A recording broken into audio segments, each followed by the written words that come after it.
Bitcoin fell below $7,000 to its lowest level in 3 weeks. This off the back of last month's rally, which drove up the price of the biggest cryptocurrency by almost a third. That exuberance has been dampened by regulatory and other concerns. Meantime, the competition to launch a regulated ETF for digital assets continues, and one firm is optimistic that its bid could be the first to be approved by the U.S. SEC. In late July, San Francisco-based asset manager Bitwise filed for an exchange-traded fund that would track not only Bitcoin, but 10 other cryptocurrencies. This is the first application of its kind. Others like the Winklevoss company Gemini have filed for Bitcoin-only ETFs, but the Winklevoss's bid was rejected. So why does Bitwise think it has a stronger case?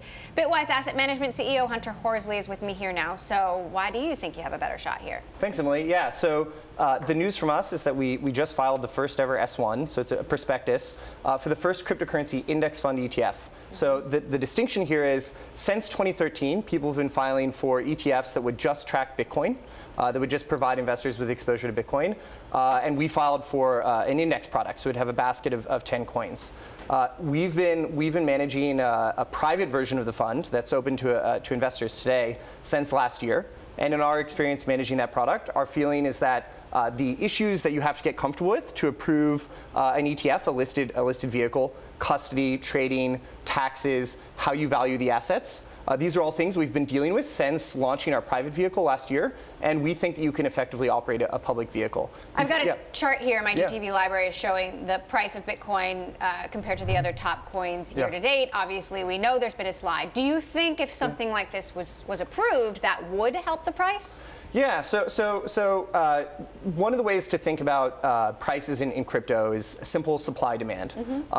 And if a listed vehicle, so an exchange-traded product or some other listed vehicle were approved, you can imagine that a number of investors through 401ks, through their brokerage accounts with Fidelity and Schwab, institutional investors who don't want to work with one of the crypto brokers but would be comfortable purchasing a listed product through their existing counterparties, prime broker, brokerage, et cetera, would feel comfortable investing in the space, and that would create new demand that would impact the prices in the market. So I think it's reasonable to expect that if an ETF were approved, that you would see prices lift in the crypto space. I know the Winklevoss applied for a Bitcoin-only ETF, but does the rejection there dampen your hopes? Yeah, so I think people have been applying for cryptocurrency Bitcoin ETFs since 2013, and I think the SEC's response consistently has been to be thoughtful. They're very knowledgeable about the space.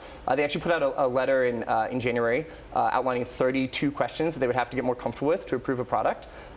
So I think that they're very thoughtful about the space, but they're being cautious, and that's what you would expect from them. They want to make sure that if they approve something, that it'll behave as expected, that investors will be getting what they think that they're getting. So what can you say to assure them about the volatility, about liquidity, about custody, about market manipulation, about arbitrage?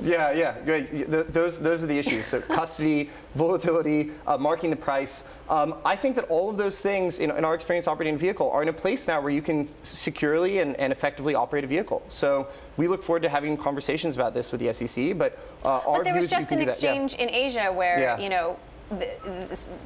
they couldn't cover the losses because the price changed. Yeah, so I think what you're referring to is there was a huge short position on OKX, which is a Hong Kong-based exchange, and they had to claw back some investor holdings to cover that short position. And everybody lost in terms of the profit. Yeah, exactly. It was sort of like an austerity measure. They spread the losses across investors who had their assets on the exchange. We've seen this before with exchanges. So if you keep your assets on the exchange, there can be issues related to the exchange. There can be issues with a hack or some incident like this where they take an action that's not favorable for investors. But that's sort of I would set that aside and say that that's an issue with exchanges and something that obviously exchanges need to manage around and work to avoid in the future. As it pertains to a fund, an index fund like ours or an ETF, those assets should be held in cold storage, so off exchange. So in the case of OKX, you wouldn't be exposed to that scenario. The best practice around holding assets is what's called cold storage,